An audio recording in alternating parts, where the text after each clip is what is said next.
목소리로 박수치면서 내 마음을 가득 채운 찬양하겠습니다.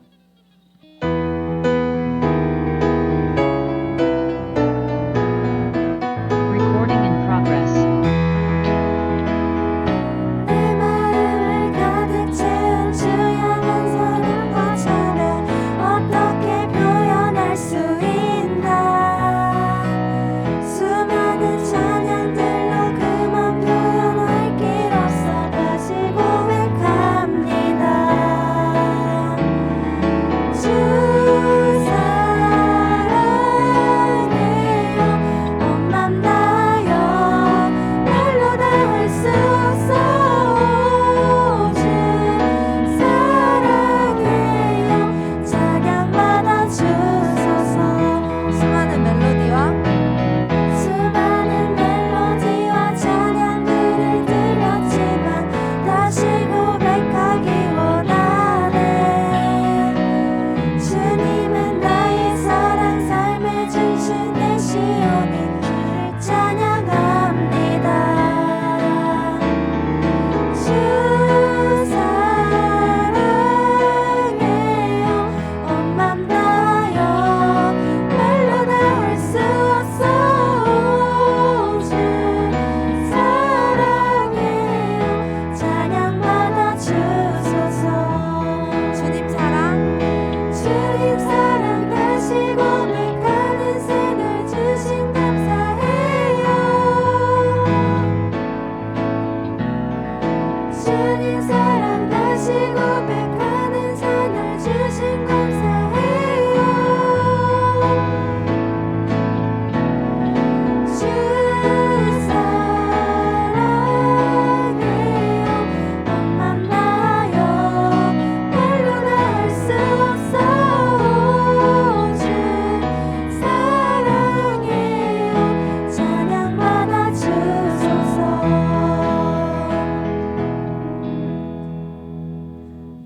아멘. 이 시간 우리가 항상 주님의 기쁨 되기를 바랍니다. 나 주님의 기쁨 찬양하겠습니다.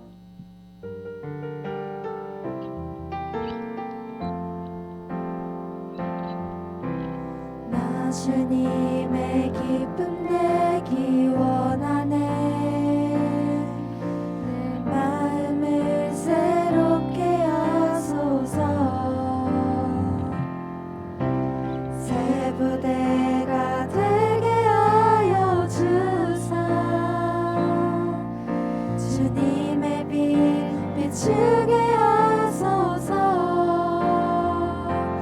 내가 원하는 한 가지 주님의 기쁨이 되는 것 내가 원하는 한 가지 주님의 기쁨이 되는 것 겸손히 내 마음 드립니다 나의 모든 것 받으소서 나의 맘 깨끗이 씻어 주사 주의 길로 행하게 하소서 내가 원하는 한 가지 주님의 기쁨이 되는 것 내가 원하는 한 가지 주님의 기쁨이 되는 것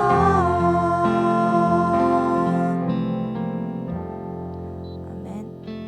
우리 이제 이 찬양을 부르는 이 시간부터 육신의 눈보다 영적인 눈이 더 밝아지는 역사 일어나시길 바랍니다. 기도하는 마음으로 나의 눈 밝히사 찬양 드리시겠습니다.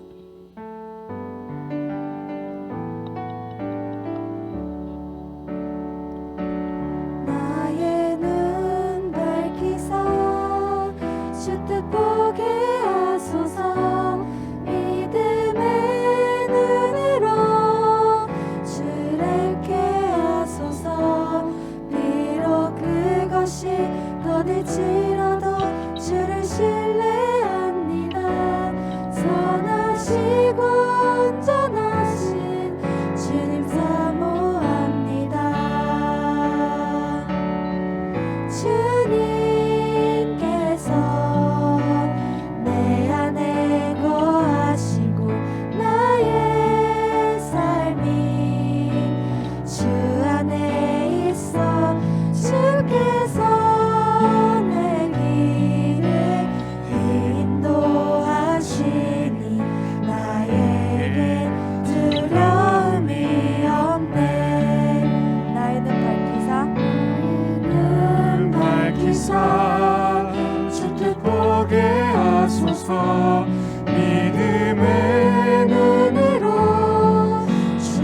여러분은 요즘 어떤 기도를 하고 계신가요? 고등부 랩런트들이 항상 하시는 기도가 하나님께만 올려드리는 참된 기도이시길 바랍니다.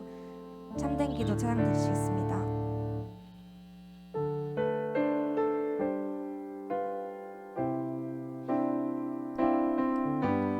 나의 구원이 되시며 세상의 소망 되신 주님 나의 마음을 여시사 주님 마음 알게 하소서 나의 찬양이 되시며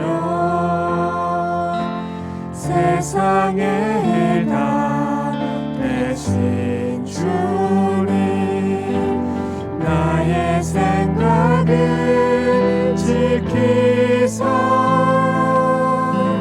주님 생각 깨닫게 하소서 성령의 인도 따라 성령의 충만 힘입어서 갈급한 심령 보게 하시고 현장에 서게 하소서 행한 권세 꺾여지며 주님 나라 임하도록 항상 기도의 깊은 곳으로 들어가게 하소서 나의 구원이 되시며 세상의 소망 되신 주님 나의 마음을 여시사 주님 마음 알게 하소서 나의 찬양이 되시며 세상의 해답 되신 주님 나의 생각을 지키사 주님 생각 깨닫게 하소서 성령의 인도 따라 성령의 충만 힘입어서 갈급한 심령 보게 하시고 현장에 서게 하소서 저주 세력 물러가며 주의 영광 드러나게 참된 기도의 놀라운 힘을 회복하게 하소서 아멘. 이제 예배 드리기 전 차분한 마음으로 기도하겠습니다. 오늘 귀한 말씀 전해주실 이남은 목사님께 오력의 힘을 전하여 달라고 말씀 받고 또다시 돌아오는 일주일간 랩런트들과 선생님들이 파송되는 현장에 하나님 나라가 임하여 승리할 수 있도록 학업에 시달리는 랩런트들에게는 하나님이 주시는 힘 안에서 공부하는 힘을 더하여 달라고 이 시간 다 같이 기도하겠습니다.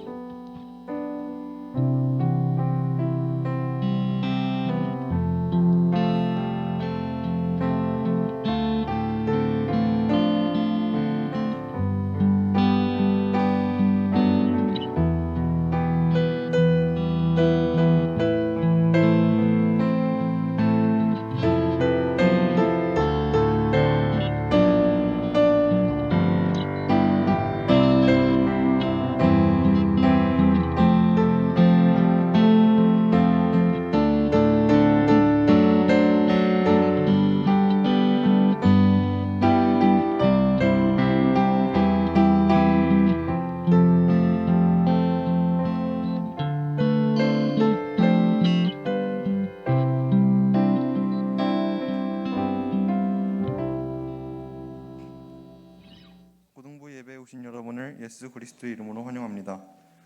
줌으로 예배에 참석하시는 렘넌트들은 화면을 꺼서 하나님 앞에서 집중해 주시면 감사하겠습니다.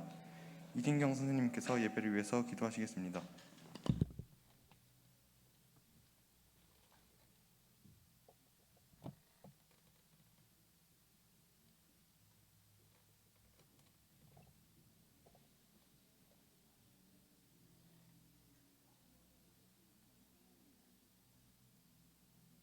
하나님께 기도드리시겠습니다.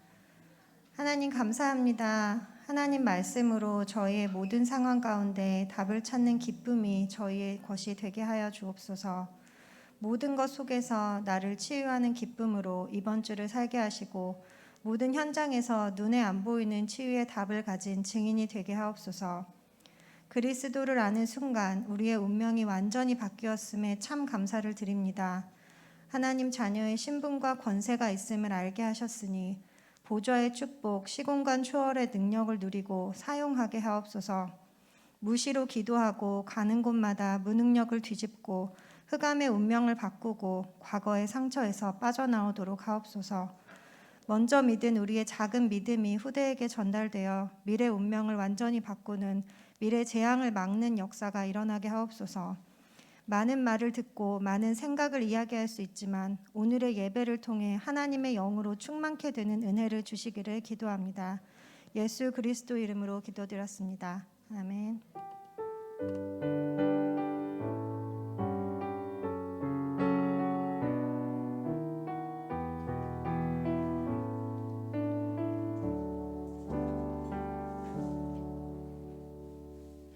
이남현 목사님께서 말씀 증거해 주시겠습니다.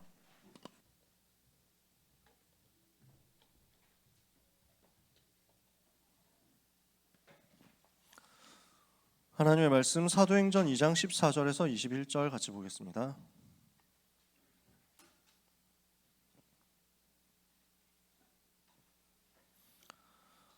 신약성경 사도행전 2장 14절에서 21절까지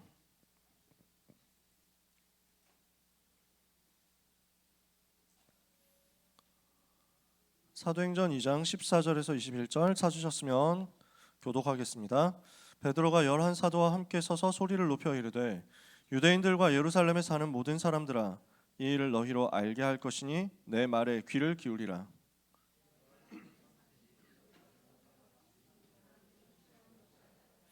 이는 곧 선지자 요엘을 통하여 말씀하신 것이니 일러스되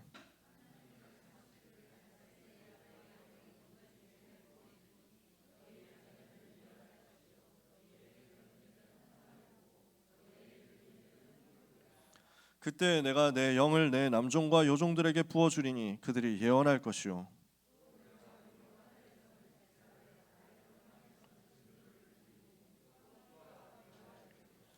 주의 크고 영화로운 날이 이르기 전에 해가 변하여 어두워지고 달이 변하여 피가 되리라.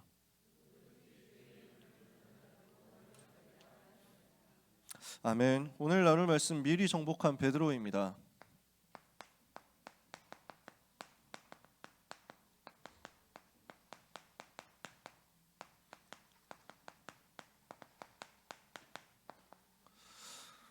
베드로를 하나님이 전도운동을 위해서 준비하시고 축복하시고 사용하셨는데 그 여정 속에서 베드로의 삶에는 굉장히 변화되는 포인트가 있었습니다. 오늘 우리 렘넌트들이 하나님의 은혜로 운명 바뀐 것을 누리면서 과거의 운명, 오늘의 운명, 미래의 운명 바꾸는 응답을 일부 예배 말씀대로 받게 되시기를 축복합니다. 하나님은 우리 개인에게 캐릭터를 주셨거든요. 이 캐릭터를 어떻게 쓰임받아야 되겠느냐라는 것을 서론에서 먼저 조금 생각해 보려고 합니다. 하나님은 개개인에게 성격을 주셨습니다. 여러분에게는 성격이 나름대로 있죠. 제가 이걸 뭐 사전적으로 엄청 조사를 해서 온 건 아니고요. 그냥 비슷한 단어들을 찾아본 겁니다. 성품이라는 것도 있죠. 또 성향이라는 것도 있을 겁니다. 여러분이라는 사람을 봤을 때 어떤 성격이냐? 여기 현준이가 있습니다. 우리 현준이가 어떤 성격이냐? 또 여기 우리 담비가 있습니다. 어떤 성향이냐? 뭐 이런 것들이 있겠죠. 우리 일반이가 있습니다. 어떤 성품을 가졌느냐? 이런 것들이 합쳐져서 이 사람의 캐릭터가 되는 거거든요.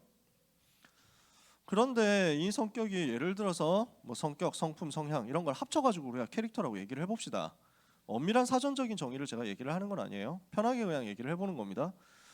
어떤 사람은 성격이 내성적이다 이럴 수 있습니다. 그죠?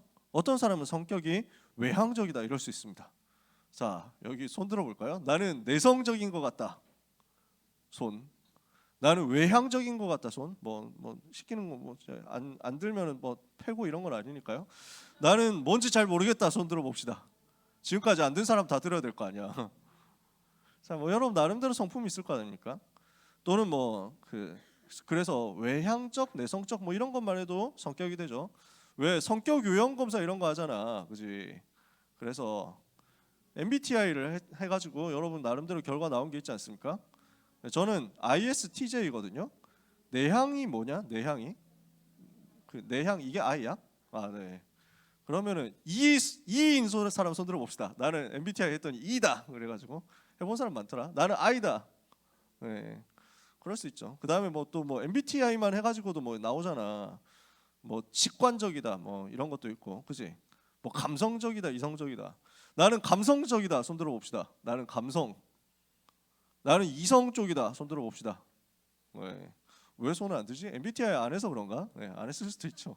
잘못은 아니에요. 사람마다 자기 나름대로의 성향이 있단 말이지. 어떤 사람은 성격이 되게 급합니다. 어떤 사람은 되게 느릿느릿합니다. 이럴 수도 있죠. 어떤 사람은 되게 과격합니다. 어떤 사람은 되게 좀 다른 사람을 배려하고, 좋은 쪽으로 보면 과격하다는 말이 뭐랄까 뜨겁다 이런 쪽으로 얘기를 할 수도 있겠죠. 나쁜 쪽으로 보면 이제 다른 사람 배려한다라는 것은 어떤 면에서는 되게 눈치 본다 이럴 수도 있죠. 자, 여러 가지가 다 합쳐져 가지고 그 사람의 캐릭터를 형성하는 건데, 문제는 이걸 하나님이 주셨는데 사단에게 빼앗긴 거예요. 세상 사람들은 다 이 상태란 말이죠. 자기의 캐릭터, 하나님께서 부여해 주신 나름대로의 것들이 있는데 이거를 사단에게 빼앗겼기 때문에 문제가 되는 겁니다. 제가 하고 싶은 말은 뭐냐면, 여러분 나름대로의 성향, 여러분 나름대로의 경향, 여러분 나름대로의 캐릭터 그 자체가 문제라기보다는 그 캐릭터를 가진 채로 사단에게 빼앗겼기 때문에 문제가 된단 말이에요.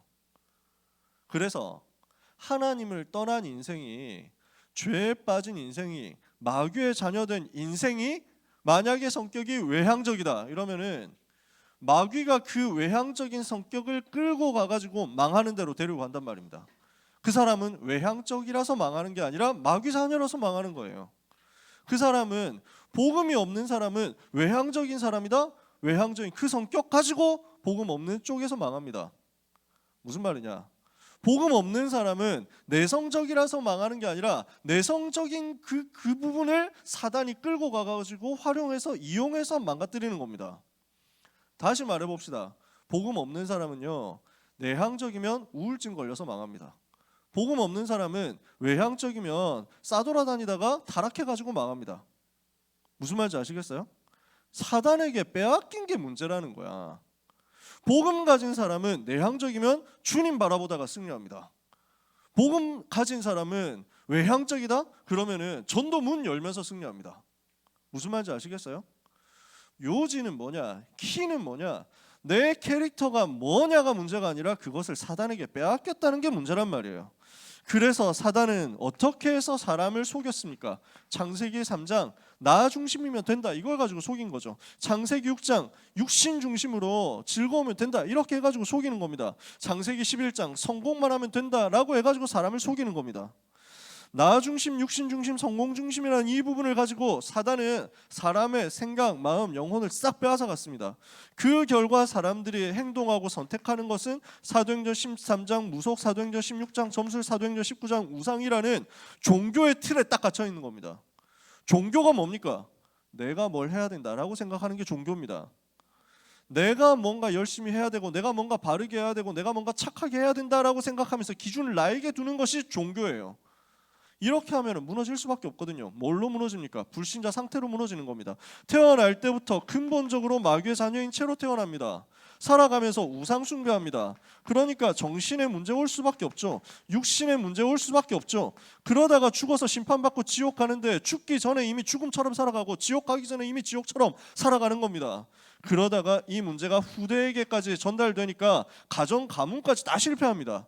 이 12가지 문제 속에서 성격, 성품, 성향이 사단에게 붙잡히니까 사단이 사람을 망가뜨릴 때 그 캐릭터를 이용해서 망가뜨리는 거예요. 급한 사람은 급하기 때문에 무너집니다. 느린 사람은 느리기 때문에 무너집니다. 왜요? 느려서가 아니라 급해서가 아니라 사단에게 잡혔기 때문입니다. 이 부분을 렘넌트들이 이해를 잘해야 됩니다. 하나님은 우리에게 뭘 주셨습니까? 복음을 주셨죠. 이 복음은 무엇입니까? 모든 것을 회복하는 것입니다. 하나님은 여러분에게 완전하고 충분한 모든 것이 되는 복음을 주셨습니다. 이 복음을 가지고 여러분은 모든 것을 뒤집어 버릴 수 있어요. 이 복음을 가지고 모든 것을 살려낼 수 있습니다. 그래서 오늘 일부 예배 때 이 복음 들어가면 운명 바뀌는 거다 이렇게 말씀했잖아요. 여러분은 운명을 바꾸는 복음을 이미 가지고 있는 것입니다. 예수님이 그리스도로 이 땅에 오셨습니다. 그래서 그리스도의 일을 완성하셨습니다. 십자가에서 다 이루셨습니다. 부활하고 완전히 승리하셨습니다. 그분이 여러분 속에 계십니다. 나의 모든 문제는 끝났습니다. 아무것도 문제가 안 됩니다. 요한복음 19장 30절에 그리스도께서는 십자가에서 다 끝내셨죠. 십자가에서 다 끝내신 그리스도께서 여러분 속에 계십니다. 그러니까 어떻게 됐습니까? 빌립보서 1장 6절에 내가 아직 안 끝난 것 같습니까? 아니에요. 이미 끝났고 그 끝난 것을 확인하는 여정이 시작된 겁니다. 너희 속에 착한 일을 시작하신 이가 그리스도의 날까지 이루실 것을 내가 확신한다. 여러분 속에 이미 모든 문제 해결은 완료되었습니다. 그 부분을 하나님께서는 여러분의 삶을 통해서 앞으로 점점 보여주실 겁니다. 확인해 나가는 여정이란 말이죠. 우리 속에 이미 착한 일은 시작됐다니까요. 그 시작된 일은 그리스도의 날까지 완성될 거예요. 내가 좀 부족합니까? 완성되어 가는 과정이에요. 내가 좀 모자랍니까? 여러분은 성장형 드라마의 주인공이에요. 점점점 바뀌어가면서 하나님의 형상, 하나님의 생기, 하나님이 주신 에덴의 복 그것이 다 회복되었다는 것을 모든 사람과 모든 현장 앞에서 보여주게 될 겁니다. 여러분은 보여줄 사람들이다. 오늘 유 목사님 일부 예배 때 얘기하셨잖아요. 처갓집 전도 안 했다고. 왜? 나를 통해서 보게 될 거기 때문에. 그래서 여러분을 통해서 여러분의 주변에 있는 사람들이 보게 될 겁니다. 아, 예수님이 그리스도 모든 문제 해결자라고 하더니 그 말이 이 말이구나 하고 여러분을 보고 알게 될 겁니다. 그리스도께서 여러분의 인생의 모든 문제를 끝내셨다는 사실은 앞으로 여러분의 인생에서 점점 확인되어 갈 건데 그 확인되어 갈 내용 중에서 여러분의 캐릭터도 들어있단 말이에요. 그래서 이 복음을 가진 하나님의 자녀가 신분과 권세를 가지고 나에게 주어진 캐릭터를 어떻게 하느냐, 이제는 재해석하는 겁니다. 그리고 여러분에게 하나님이 주시는 은혜와 응답을 가지고 필요하다면 재창조하는 겁니다. 나에게 주어진 성격을 재해석하고 재창조한다. 나에게 주어진 성향이 복음 안에서 그리스도 안에서 재해석되고 재창조된다. 하나님이 이것을 여러분에게 주시는 거예요. 무슨 말이냐면 내 성격, 내 성품, 내 성향이 복음 안에서 활용되어서 재해석되고 복음 안에서 활용되어서 재창조된다니까요. 필요하다면 여러분의 성격이 변화될 수도 있습니다. 근데 필요하다면 여러분의 성격이 그 모습 그대로 하나님께 쓰임받고 활용되는 겁니다. 아시겠어요? 저는 성격이 내성적이거든요. 혼자 있을 때 편해. 나는 혼자 있는 게 제일 깔끔하고 편하고 좋아. 사람들하고 몰려다니면 나쁜 건 아닌데 싫은 건 아닌데 집에 와서 쉬어야 돼. 그러니까 나 좀 쉬어야 되겠다 이러면은 나 좀 쉬고 싶은데 이러면은 사람 불러가지고 야 밥 좀 먹자 뭐 이렇게 하는 사람이 있잖아. 쉬어야 되겠다 하면은 집에 들어가는 사람이 있거든. 나 같은 경우는 딱 전형적으로 집에 가는 사람이지. 그러니까 사람들을 만나는 게 싫은 게 아니라 사람들을 만나면 나는 에너지를 다 쏟아내고 오기 때문에 그걸 따로 충전해야 됩니다. 근데 어떤 사람들은 신기한 사람들이 제 입장에서는 만나면 충전된다 하더라고. 만나 힘이 생긴대. 사람 만나가지고 밥 먹고 놀고 뭐 이래야 코너 가가지고 막 시계 막 이렇게 해야 뭐가 이제 힘 생긴다는 거지. 나름대로의 성향이잖아, 그지? 저 같은 경우는 내성적인 사람이고요. 그 다음에 저 같은 경우는 원래 복음 없을 때 굉장히 예민하고 스트레스 잘 받고 소심한 사람이었어요. 그게 내 캐릭터였어. 그러니까 뭔가 다른 사람이 무슨 나한테 대해서 뭔 얘기를 하면 나를 오래 담아두는 성격이었다니까. 그러면서 되게 생각이 자꾸 나는 거야. 내가 그때 뭐 잘못했다 이러면 계속 생각이 나. 아, 내가 그때 그 말 안 했어야 되는데 그 사람 나 그때부터 싫어하면 어떡하지? 저 사람 나한테 뭐 어떻게 하면 어떡하지? 항상 그 생각이 드는 거야. 그러니까 뭐 수준 낮은 표현으로 하면 비과학적인 표현으로 하면 저는 그 거의 이제 전형적인 A형 성격인 거지. 그런 사람이었거든요. 근데 어떻게 되어 버렸냐면 하나님이 나한테 은혜를 주시니까요. 내가 복음 받고 나니까 저한테 있었던 예민하고 소심하고 했던 부분은요. 뒤집어져 버렸어요. 변화되더라고. 없어져 버렸어. 저 원래 되게 염려했거든요. 맨날 걱정했어. 맨날 염려했어. 근데 복음 알고 나서 이 전도운동 속에서 말씀으로 복음으로 계속 각인되고 뿌리 내리고 체질되다 보니까 한순간에 어느 날 없어져 버렸어요. 내가 깜짝 놀랐어. 원래 진짜 염려하는 사람이었거든. 고등학교 1학년 때 전도운동 시작하면서 애들한테 복음 전할 때 불신자 상태 얘기하면서 정신 문제 얘기를 하면서 염려, 걱정, 근심, 스트레스 이거 얘기를 하잖아요. 친구가 내가 전하는 복음 듣다가 야 너는 이런 거 없어? 이러더라고. 그래서 아 나 없지 이랬는데 솔직히 찔리더라고. 되게 찔렸어요. 왜냐면 많거든. 근데 나도 사실은 많은데 뭐 나중에 어떻게든 되겠지? 뭐 이러면서 막 할 수는 없잖아. 복음 전할 때 확신 있게 해야지. 그러니까 괜히 더 눌리는 거야. 내가 거짓말하는 것 때문에 더 눌리는 거야. 원래 그랬거든. 복음 받고 전도운동하면서 하나님이 내 모의고사 성적에 역사하시는데 처음에 전교 15등 됐다가 처음에 27등 됐다가 15등 됐다가 12등까지 올라갔단 말이에요. 134등에서 시작했는데 그러니까 너무 충격이 되는 거야. 겁나더라고. 걱정 딱 찾아오더라고. 이거 성적을 어떻게 유지하지? 올라도 걱정이고 떨어져도 걱정이야. 떨어지면 걱정이고 올라가면 이거 유지하는 거 걱정이고 다음에 어떡하지? 이게 막 감당이 안 돼. 늘 염려하는 체질이었거든. 시험 기간이 다가오면 염려가 되는 거야. 원래 저는 시험 기간 되면 늘 배 아팠거든요. 신경성. 시험 기간 다가오면 늘 스트레스 받으니까 늘 걱정되니까 아침도 아무것도 안 먹고 갔는데 진짜 밥을 그때 잘 안 먹었거든. 그때 뭘 먹는 게 없었어. 내가 몸무게가 50kg가 안 됐으니까 이 키에. 그러니까 진짜 비쩍 말라가지고 밥도 안 먹고 학교를 갔는데 계속 배 아파. 그러니까 이게 막 스트레스 받아서 오는 거잖아. 전형적으로. 뒤집어져 버렸어요. 어느 날 복음 받고 전도운동 계속해 나가는 어느 날 고등학교 2학년 때였는데 봄에 모의고사를 치는데 다른 애들이 모의고사 내일인데 모레인데 어떡하지 이러고 하고 있는데 나는 근데 뭐 나는 상관없는데 이게 딱 나한테 온 거야. 내가 변화되어 있더라고. 어느 날 바뀌어 있더라고. 아무 염려를 안 하고 있더라고. 왜냐하면 나는 세계복음화 할 사람이지. 내가 대학을 어떻게 간다? 내가 성적이 어떻게 나온다? 나하고 상관없잖아. 하나님은 나를 위해서 대학을 준비하셨고 내가 받아야 될 성적도 다 계획해 놓으셨고 이걸 가지고 나는 하나님이 예비하신 대학 간 다음에 하나님이 예비하신 여정을 거쳐서 결국 세계복음화 할 거니까. 여러분도 마찬가지거든요. 여러분 걱정하지 마세요. 중간고사 칠 사람들 걱정하지 마세요. 친 사람들 걱정하지 마라. 이미 여러분의 모든 건 끝났습니다. 이미 그리스도 안에서 모든 거 다 해결됐다니까. 여러분은 세계복음화 할 사람이에요. 세계복음화까지 쭉 갈 사람이야. 어떤 경로로 가든지 세계복음화 하게 돼 있어. 그러니까 절대 쫄지 마세요. 절대 두려워할 필요 없어. 물론 두려움 생기겠지. 괜찮아. 나중에 보면 진짜 계속 복음 누리다 보면은 없어져. 내가 증인이니까 얘기를 하는 거지. 없어져 버렸어. 계속 복음 누리다 보니까 내 캐릭터가 완전히 바뀌어 있는데 사람들이 이상하다 할 정도로 내가 염려를 안 하고 있는 거야. 주변의 사람들이 나를 보고 신기하다 할 정도로 나는 아무 걱정이 없는 거야. 그러니까 나쁘게 말하면 생각 없이 살아. 진짜 아무 생각 없이, 아무 염려 없이. 주택 청약 저축도 안 들어놨다니까요. 아무 관심이 없었어. 왜냐면 뭐 하나님이 아시지 뭐. 그래서 반지하에 살다가 반지하에서 나가라는 거야. 반지하 단칸방에서 살았거든. 나가래.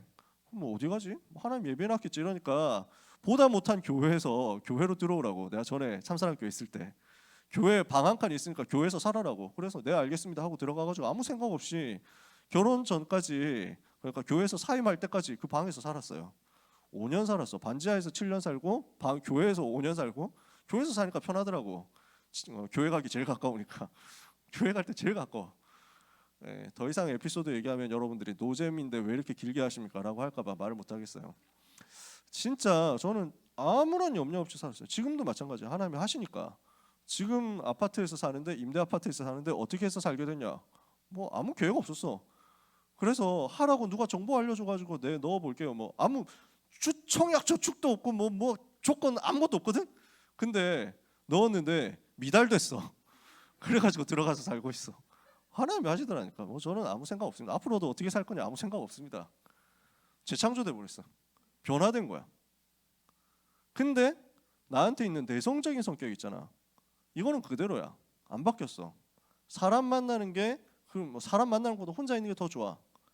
그러다 보니까 저는 너무 감사한 게 뭐냐면 복음 없을 때는 우울했을 건데, 왜냐하면 내성적인 사람 있잖아요. 아싸 성격인 사람 있잖아. 잘 알아야 되는 게, 인싸 여러분 이해를 제대로 하셔야 됩니다. 여러분 주변에 있는 아싸는 아싸가 편해서 아싸로 있는 게 아니라 인싸가 되고 싶지만 될 수 없어서 아싸로 있는 겁니다. 인싸들은 이걸 이해를 못 하더라고. 외향적인 사람, 친구 많은 사람은 이걸 이해를 못 해. 혼밥 먹는 친구들은요, 혼밥 먹는 게 쟤는 혼자 밥 먹는 게 편한가 봐 이러면서 막 그런가 봐 하면서 쑥덕쑥덕 하는데, 나도 같이 먹고 싶은데 하면서 말을 못 하는 거야. 화장실 가서 도시락 열어놓고 밥 먹는 사람은 그게 거기가 냄새 나는 게 좋아가지고 있는 게 아니라니까. 진짜 몰라서 그래. 그러니까 저는 막 그럴 때 있었거든요. 막 크리스마스 때 그 이브 날 교회 행사 끝나고 커플들끼리 흩어지고 친구들끼리 흩어지고 있는데 나 혼자 이제 반지하러 가야 되는 거야. 되게 그때 우울하더라니까. 나도 이럴 때 친구들하고 같이 영화도 보고 밥도 먹고 이렇게 하면 좋은데 이러면서 혼자 집에 가가지고 이제 도시락 뜯어 먹는 거지. 원래 그렇게 살았거든. 원래 그런 성격이야. 근데 그 성격을 가지고 있는 내가 하나님 앞에 너무 감사한 거지. 왜 어떻게 됐냐면, 복음 받고 전도운동 하다 보니까 나같이 오직 그리스도만 바라보기 좋은 성격이 없는 거야. 지금도 저는 교역자실에서 혼자 밥 먹는다고 했잖아요. 혼자 밥 먹는다니까. 성격이 그러다 보니까 저는 너무너무 비정치적이에요. 비사교적이야. 사람들하고 어울려 다니면서 뭘 못해. 근데 저는 이게 너무 감사한 게, 만약에 나 같은 사람이 사교성 있고 정치적이었었다면 어떻게 됐겠냐. 틀림없이 패거리 만들었을 것 같아요. 틀림없이 사람 바라봤을 것 같아. 사람 바라보면서 어디 좋은 자리 없냐 이러고 돌아다녔을 것 같아. 하나님은 그걸 완전 차단시킨 거야. 나는 하나님 바라보면서, 사람 눈치 안 보면서, 사람한테 빌붙지 않으면서 이 전도운동을 오직 그리스도 바라보는 것만으로 할 수 있는 게 너무 감사하고 행복해요. 자, 너무 얘기가 길어졌거든요. 제가 여러분한테 이해가 되도록 하기 위해서 나름대로 설명을 해본 겁니다. 자, 나라는 사람이 가지고 있었던 것이 복음 붙잡고 나니까 전부 변화될 수도 있고 아니면 그 모습 그대로 쓰임받을 수 있거든요. 베드로라는 사람이 원래 어떤 사람이냐? 원래 베드로라는 사람의 캐릭터가 뭐냐면 되게 급해요. 그리고 되게 뜨거워요. 되게 열정적이야. 그 부분을 하나님이 그대로 사용하시는 거야. 그 모습 그대로 하나님이 사용해가지고 세계복음화를 위해서 가장 가치 있게 열매 맺게 하셨다고. 한편으로 베드로가 가지고 있는 또 다른 모습은 뭐냐면 소심함, 두려움이었어요. 그러니까 예수님이 십자가 지시는 그 날에 어떻게 됩니까? 재판받으려고 하는 그때 옆에서 어떻게 되나 보고 있다가 옆에서 사람들이 너 예수 제자 아니야? 이러니까 3번을 부인했잖아요. 나는 그런 사람 몰라 하면서 막 화를 내면서 그랬다니까. 어느 정도까지 하면 저주하면서 부인했다니까. 얼마나 흑역사예요. 이게 베드로의 마음은 그렇지 않은데 베드로가 순간적으로 두려움이 딱 다가오니까 이렇게 된 거지. 원래 두려웠거든. 원래 좀 소심함이 있거든. 착한 사람이라서 그래. 그 두 가지의 모습이 어떻게 되느냐면 베드로가 가지고 있었던 뜨거움과 열정 그대로 하나님께 활용되고요. 성령의 역사 일어나니까. 그리고 베드로가 가지고 있었던 그 두려움의 성격은 완전히 변화되어서 전 현장 앞에 핍박자들 앞에 담대히 말하게 되는 것으로 바뀌어버렸어요. 이해가 되세요? 여러분이 가지고 있는 것이 재해석될 수도 있고 재창조될 수도 있고 둘 다일 수도 있습니다. 중요한 것은 절대로 눌리지 말라는 거예요. 여러분의 지금 모습이 어떻든지 간에 그것 때문에 눌리지 마라. 어떻게 되느냐 하면 하나님은 우리를 통해서 어떻게 하시겠느냐, 내가 드러나는 것이 아니라 주님이 드러나게 하실 것이다. 나의 모습이 드러나는 게 아니라 나를 통해서 우리 주님이 나타나는 거예요. 내가 드러나는 것이 아니라 하나님의 말씀이 나를 통해서 드러나고 나를 통해서 전달되는 거야. 그러니까 하나님은 이 일을 위하여 우리의 캐릭터가 살리는 캐릭터, 모든 사람 모든 현장을 살리는 캐릭터로 만들어 가실 거예요. 그러니까 이 일을 위해서 필요하다면 하나님은 여러분의 삶을, 여러분의 성격을 변화시킬 수도 있습니다. 하나님은 여러분의 그 모습 그대로를 활용해서 세계복음을 위해서 쓰실 수도 있습니다. 지금부터 하나도 눌리지 마라. 베드로는 완전히 하나님께 쓰임받았어요. 아무 문제 없어요. 눌리지 말고 오늘 언약 붙잡는 날이 되시기를 바랍니다. 복음 붙잡는 날이 되시기를 바랍니다. 이러면 완전 승리한다니까. 이렇게 해서 변화된 베드로가 메시지를 전달합니다. 베드로의 설교 내용을 오늘 우리가 읽었습니다. 베드로가 성령 충만 받고 약속대로 그리스도의 증인이 된 거죠. 말씀의 성취를 통해서 그리스도의 증인이 된 것입니다. 여러분의 캐릭터, 여러분의 성격은 뭐냐? 증인입니다. 증인. 하나님은 여러분을 증인으로 활용하려고, 증인으로 사용하려고 여러분을 불렀습니다. 여러분의 있는 모습 그대로를 가지고 증인으로, 여러분의 모습 가지고 안 된다고 하면 그것을 변화시켜서 증인으로. 아시겠습니까? 베드로가 이 그리스도의 증인이 되어가지고 주어진 말씀이 어떻게 성취되었는지를 계속 메시지를 전달하는 겁니다. 요엘 선지자의 말씀이 성취된 것이다 하고 설교했어요. 지금 사도행전 2장에서 어떤 일이 벌어집니까? 성령의 충만함을 받았어요. 성령 충만을 받고 다른 외국어로 120명 성도들이 말하기를 시작했어요. 희한한 말로, 희한한 외국어로 계속 메시지가 선포가 되니까 사람들이 이거 보고, 와, 우리 각 사람의 난곳 언어로 하나님의 크신 일을 말하는 것을 듣는데 이게 어떻게 된 일이냐 다 놀라가지고 말하면서 어떤 사람들은 이거 술 취한 거 아니야 하면서 조롱했다니까. 그 상황에서 베드로가 나와가지고 메시지를 하는 거예요. 때가 제3신이 오전 9시란 말이지. 이스라엘 기준으로 제3신은 오전 9시거든. 오전 9시니 이 사람들이 너희 말과 같이 취한 것이 아니다, 술 취한 것이 아니다. 이는 성경의, 구약 성경의 요엘 선지자를 통해서 하신 하나님의 말씀이 성취된 것이다. 무슨 말씀이 성취된 것인지를 설명합니다. 사도행전 2장 14절에서 16절에 이것은 말씀이 성취된 것인데 성령 충만에 대한 예언이 성취된 것이다. 요엘 선지자가 구약 성경에 예언했거든요. 성령의 충만함을 받게 될 것이다. 17절에 하나님이 말씀하시기를 말세 내가 내 영을 모든 육체에 부어주리니, 모든 육체에 성령 부어줄 것을 예언했는데 그 예언이 성취되어가지고 지금 우리가 성령 충만 받은 것이라고 말했습니다. 그 성령 충만 받고 난 결과 17절에 너희의 자녀들은 예언할 것이요 너희의 젊은이들은 환상을 보고 너희의 늙은이들은 꿈을 꾸리라. 하나님께서 말하게 하신 결과 예언도 하고 환상도 보고 꿈도 꾸고 이렇게 해가지고 중요한 말씀을 전달하게 된 결과라는 것을 이야기합니다. 성령 충만의 결과로 성령께서 말하게 하시는 것을 우리가 말하고 있는 것이다. 내 스스로 말하는 것이 아니라 성령께서 나를 통해서 지금 말씀하고 계시는 것이다. 우리를 통해서 말씀하고 계시는 것이다. 우리가 성령 충만 받은 결과 나오는 메시지들이다라고 이 사실을 지금 하고 있는 이야기를 설명하는 겁니다. 그러면 그 메시지의 포인트가 뭡니까? 그 핵심의 그 메시지의 포인트, 방향이 뭡니까?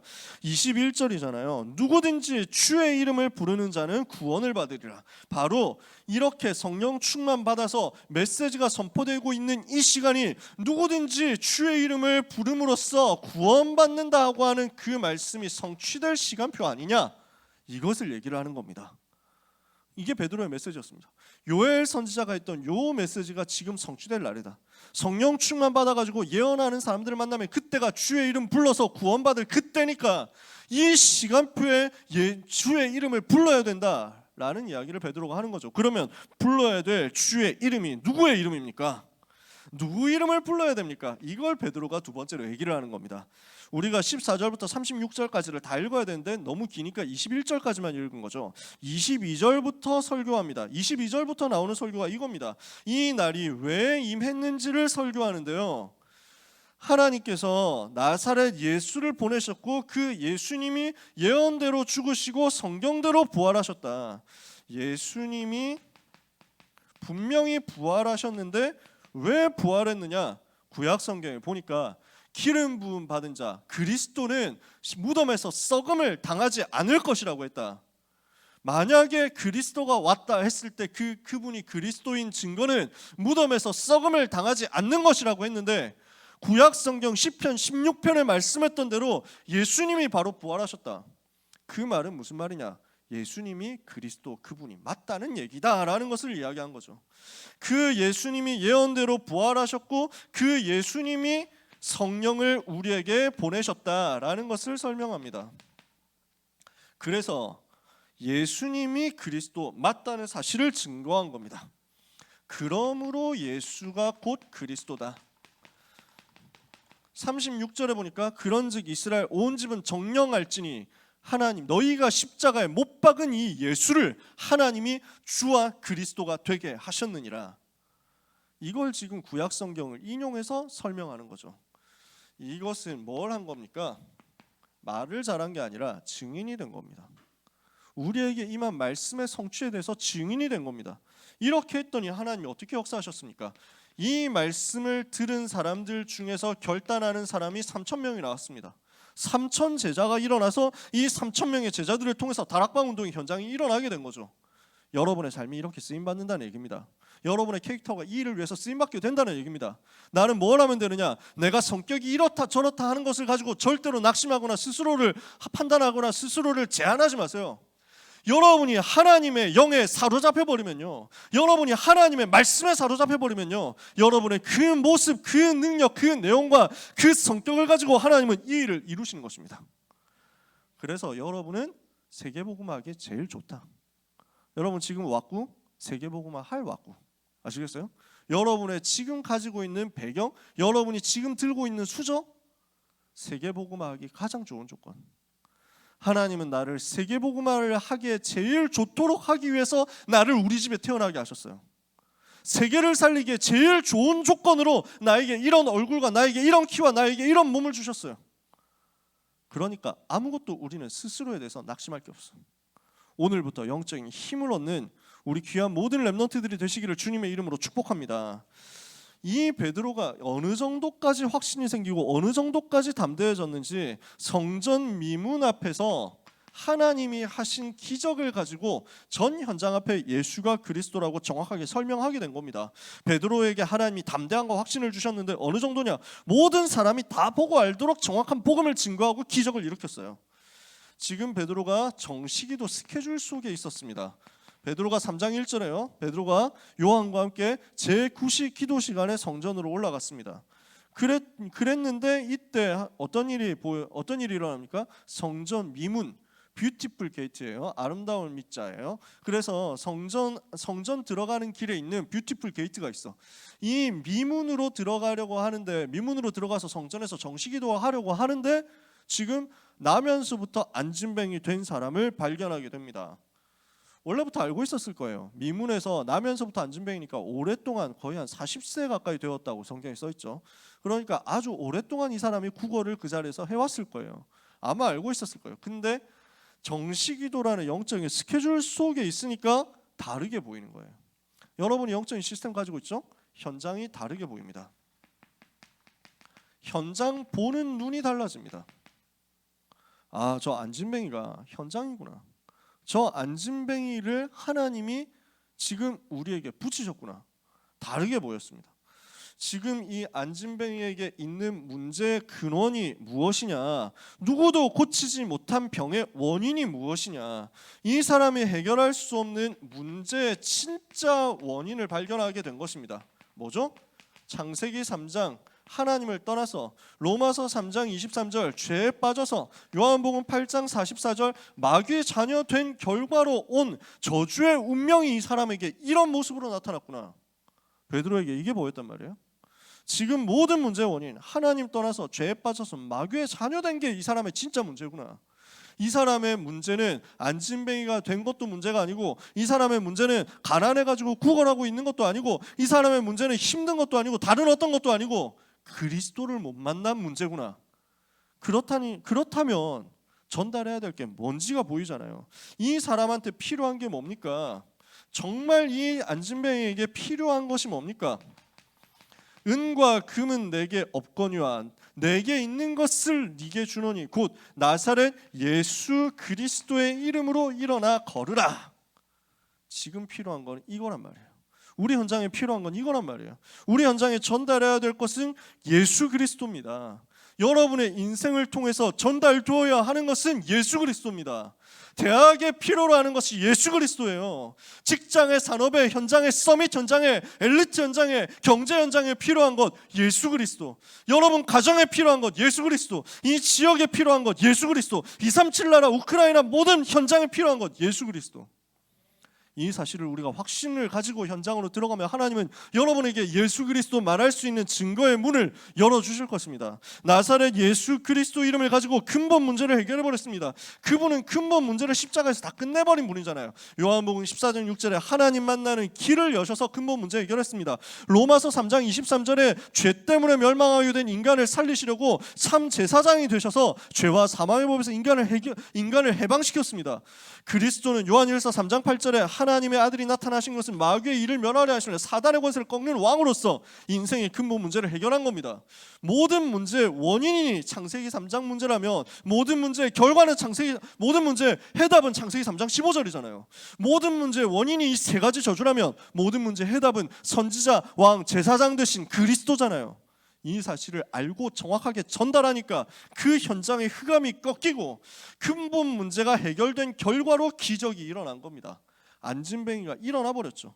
오늘 우리가 정확한 복음의 비밀을 가지고 정확한 언약을 붙잡고 정시로 기도하면요, 하나님께서는 우리의 삶에 무엇을 주시느냐, 오직 그리스도가 맞다는 사실에 대한 유일한 증거와 재창조의 결과를 일으키실 것입니다.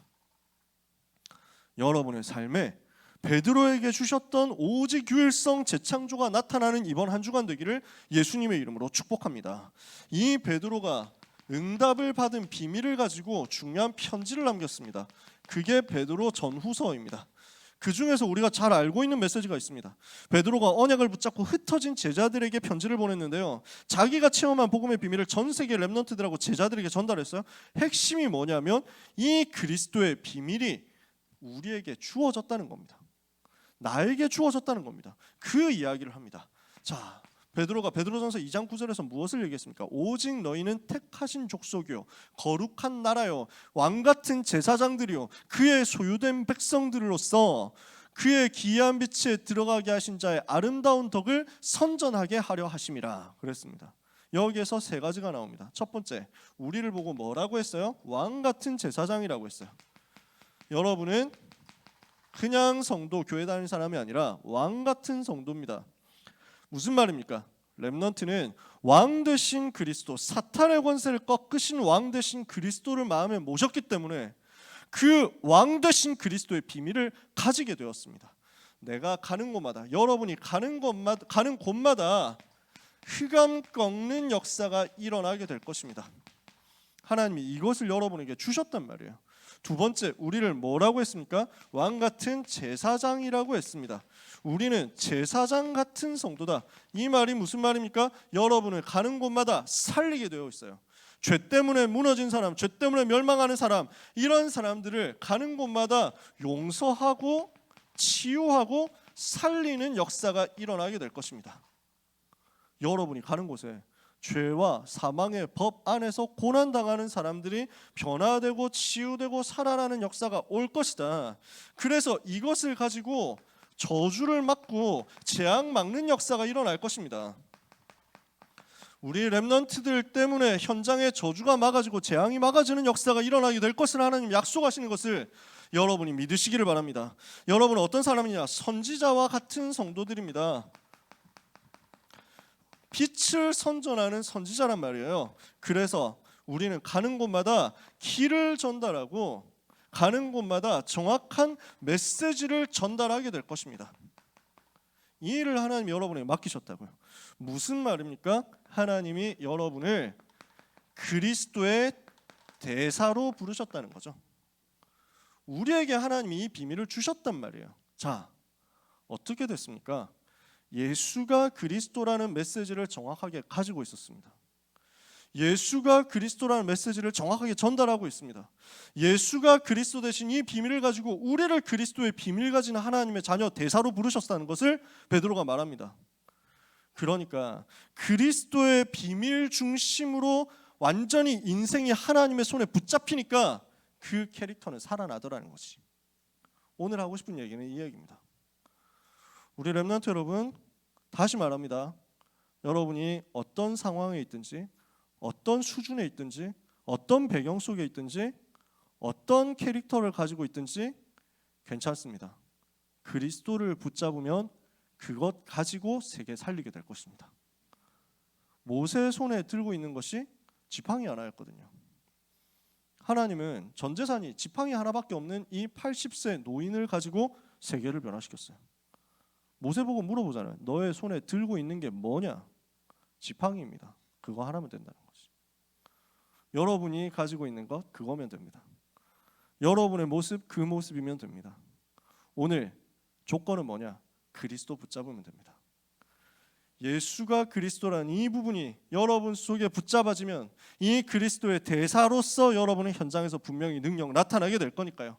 오늘 이 시간 우리가 그리스도의 대사로 부름받은 사실을 믿고 누리면서 승리하게 되시기를 예수님의 이름으로 축복합니다. 결론입니다. 그래서 우리는 이 복음의 비밀을 가지고 집중적으로 나에게 전달하도록 나를 보좌화해야 되겠습니다. 4월 학원 복음화를 두고 유 목사님 주신 결론이 이 부분이었습니다. 나를 보좌화해라. 모든 렘넌트는 자기 자신을 보좌화하는 응답을 받아야 되겠습니다. 왜 그렇죠? 내 능력으로는 안 되니까요. 내 능력으로는 안 된다는 것, 나는 무능하다는 것을 하나님도 이미 알고 계십니다. 나는 무능하다는 것 여러분 자신도 알잖아요. 여러분 스스로를. 내 힘 가지고 안 된다는 거 여러분 알잖아요. 솔직히 말해서. 그리고 사단도 알고 있거든요. 그러니까 사단은 자꾸 여러분 자신을 주목하게 만들어요. 안 되는 나를 자꾸 쳐다보도록 만든다는 것이. 그래서 우리는 더 이상 속지 말고 성삼위 하나님을 바라봐야 됩니다. 성부, 성자, 성령, 성삼위 하나님으로 내가 충만해지도록 우리는 기도를 시작해야 되겠습니다. 나 바라보지 말고 나라는 것을 자꾸 묶이지 말고 나를 넘어서는 비밀이 성삼위 하나님의 능력 붙잡는 거니까요. 그 성삼위 하나님으로 충만해서 하나님이 주시는 영력, 지력, 체력, 경제력, 인력을 반드시 얻으세요. 이걸 얻도록 뭘 해야 되느냐? 나의 주인을 바꾸라는 것입니다. 성부, 성자, 성령, 성삼위일체 하나님이 나에게 충만하여 주시옵소서 하는 순간 나의 주인이 나에게서 우리 하나님으로 바뀌어가게 됩니다. 내 힘으로 안 되니까 당연히 이렇게 돼야 되겠죠. 내 인생에 하나님께서 주인 되어 주옵소서. 두 번째, 그때부터 내 한계, 나의 틀을 깨도록 반드시 영적 세계에서 주시는 영적인 힘을 얻어야 됩니다. 그 영적인 힘을 보좌의 능력 9가지라고 이야기를 하는 겁니다. 우리에게 무엇을 주셨죠? 3가지 초월하는 힘을 주셨습니다. 보좌로부터 내려오는 힘이 있습니다. 그걸 가지고 시공간을 초월하는 힘을 누릴 수 있습니다. 그것을 가지고 우리는 237 나라에 빛을 비출 수 있습니다. 요 3가지 초월하는 능력 속에서 3가지 나에게 주신 생명의 비밀을 누립니다. 나에게 이미 회복된 하나님의 형상, 이것을 내가 충만하게 누리는 거죠. 그러면 내 속에 하나님의 생기가 끊임없이 공급되겠죠. 이걸 가지고 하나님이 원래부터 주셨던 에덴의 복을 회복해서 현장 살리는 거예요. 그러면 우리의 삶에는 나와 교회와 업을 살릴 수 있는 전무후무한 역사가 나오게 될 겁니다. 요 힘을 우리가 따로 얻어야 돼요. 그래서 이게 우리의 방법이 되게 하는 것입니다. 나의 주인을 바꾸는 것이 성삼위 하나님으로 충만해지는 겁니다. 보좌의 능력으로 충만해지는 것은 나의 방법을 바꾼다는 이야기입니다. 이렇게 했을 때 우리에게는 미래가 바뀌는 역사가 오게 되어 있습니다. 내가 제자화되면요, 하나님은 이것을 가지고 교회 살리게 하실 거고요, 이걸 가지고 우리는 미래로 가게 될 것입니다. 이게 3시대입니다.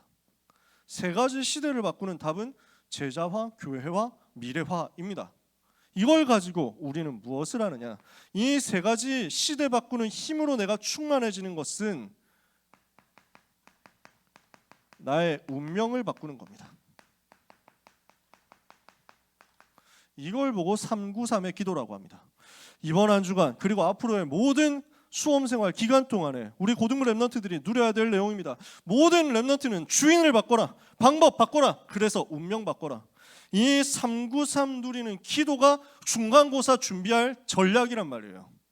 여러분 중간고사 어떻게 칠 거예요? 393 누리는 기도 가지고 준비해라. 이 기도 속에서 승리해라. 수험생활 준비하는 다른 친구들 있죠. 검정고시 치는 친구들도 있죠. 또 다른 방법으로 미래 준비하는 친구들 있죠. 여러분 입시 준비, 전문성 준비, 미래 준비 여러분의 전략입니다. 393 누리는 겁니다.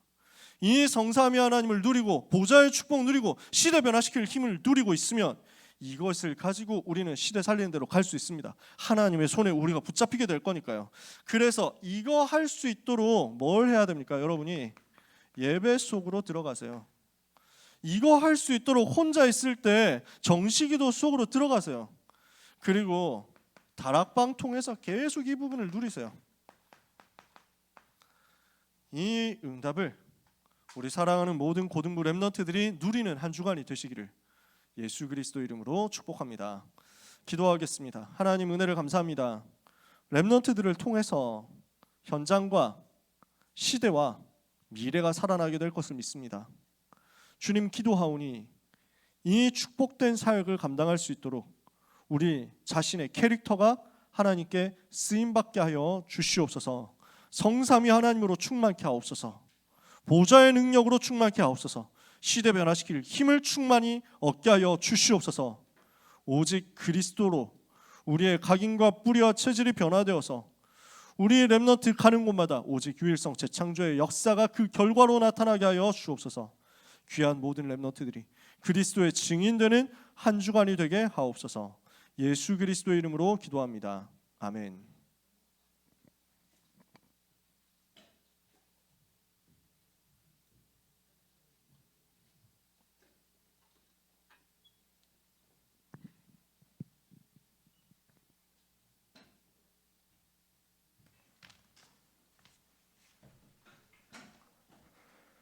하나님의 영에 감동된 사람 찬양하시면서 준비하신 예물을 하나님께 드리겠습니다.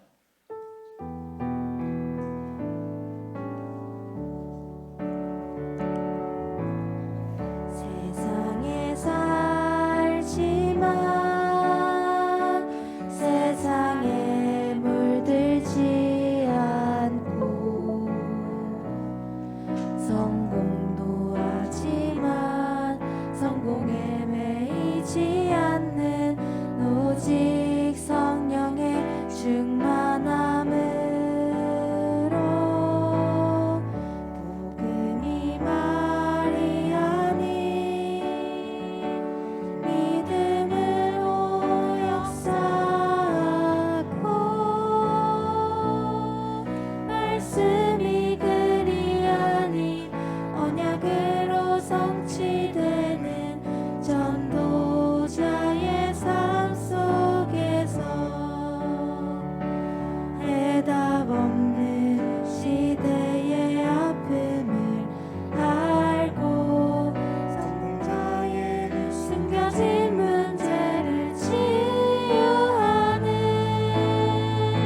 세상에 필요한 사람 하나님께서 원하시는 그 사람 너는 하나님의 영에 감동된 사람이라 오직 예수로 충분하고 오직 믿음으로 사는 한 사람 너는 하나님의 영에 감동된 사람이라.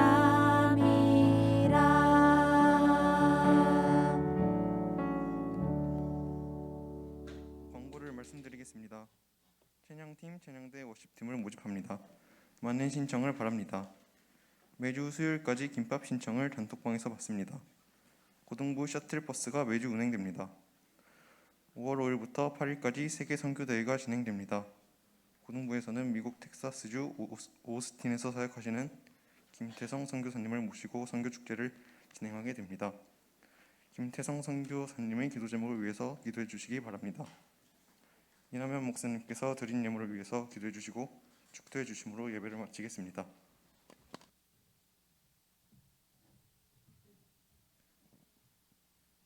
현장 예배로, 대면 예배로 우리 렘넌트들이 이제는 체질을 빨리 바꿔야 됩니다. 지금 비대면 예배로 드리는 친구들이 아직도 많이 있을 겁니다. 뭐 잘못했다 이렇게 얘기를 하는 게 아니라 이제 우리가 그 거리두기 이런 것들이 다 풀렸잖아요. 이제 제한 없이 다 올 수 있거든요. 근데 만약에 우리가 영적인 규모를 제대로 못 갖추면 계속해서 그냥 여기에 쉬운 대로 물들어 가버릴 수 있습니다. 여러분이 고생을 꼭 해야만 예배 성공이냐 그 말을 하는 게 아닙니다. 여러분이 억지로 나와야만 예배 성공이냐 이런 얘기를 하는 게 아닙니다. 근데 만약에 우리가 편의주의에 빠져가지고 그냥 오늘은 온라인으로 하지 뭐라고 마음에 뭔가 세팅이 되어버리면요, 제가 하고 싶은 얘기는 앞으로 많은 핍박의 시대, 환난의 시대, 고난의 시대 올 때 그 믿음 가지고는 버틸 수가 없다는 겁니다. 여러분을 시대가, 미래가 앞으로 공격할 수 있습니다. 메시지 또 하면 안 되기 때문에 더 길게 얘기는 안 하겠습니다. 그래서 앞으로 여러분은 20년 후, 30년 후, 50년 후에 지금과 완전히 달라진 시대 속에서 이 복음 운동을 변질시키지 않고 세계복음화까지 가야 될 주역들이거든요. 그 훈련이라고 생각하시고 대면 예배 체질을 빨리 이제 세팅을 하시기 바랍니다. 많이 피곤할 거예요. 멀리서 오는데 얼마나 힘들겠습니까? 잠도 제대로 못 자고 평일에도 잠 못 자는데 주일날이라도 좀 늦잠 자면 얼마나 좋겠어요. 하나님이 아실 거예요. 이 자리에 온 렘너트들 정말로 축복하고 또 흩어져서 현장에 있는 렘너트들도 주님의 이름으로 축복합니다. 반드시 우리를 통해서, 우리의 예배를 통해서 하나님이 최고의 영광을 받으시도록 우리가 예배 문화가 더욱더 하나님이 기뻐하시는 복음 문화로 회복되었으면 좋겠습니다. 중간고사 치는 렘너트들 주님의 이름으로 축복합니다. 기도하겠습니다. 하나님 감사합니다. 드린 예물을 하나님께 감사와 함께 바치오니 이 예물을 통해서 70지역, 70종족, 70나라 살리게 하여 주시옵소서. 237개 나라, 그 중에서도 5,000개 종족이 아직도 복음 못 듣고 있습니다. 세계는 너무 넓은데 이 속에 복음 받은 사람은 너무 적습니다. 이 시대 속에 하나님께서 렘넌트를 부르사 렘넌트의 인생을 통하여 세계 복음화를 이루기를 원하시는 것을 감사하오니 이 마음의 소원을 품고 예물 드린 손길과 그 걸음들이 237 살리는 시대의 서밋의 걸음이 되게 역사해 주옵소서. 한 주간의 렘넌트의 삶을 주께서 인도하시되 특별히 시험 기간 속에서 언약 굳게 붙잡고 하나님을 바라봄으로 모든 고등부 렘넌트들이 승리하게 은혜를 내려 주옵소서. 예수 그리스도의 은혜와 하나님의 사랑과 성령의 역사하심이 이 언약의 비밀을 가지고 현장에 전달하여 흑암 시대를 변화시킬 귀중한 사랑하는 모든 그리스도의 대사된 고등부 렘넌트와 전도자들 위해 지금부터 영원까지 항상 함께 있을지어다. 아멘.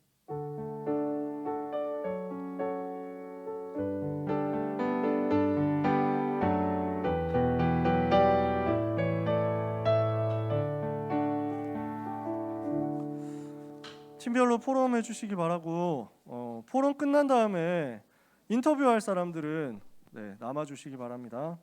제가 또 부탁드릴 수도 있습니다. 포럼 하시는 중에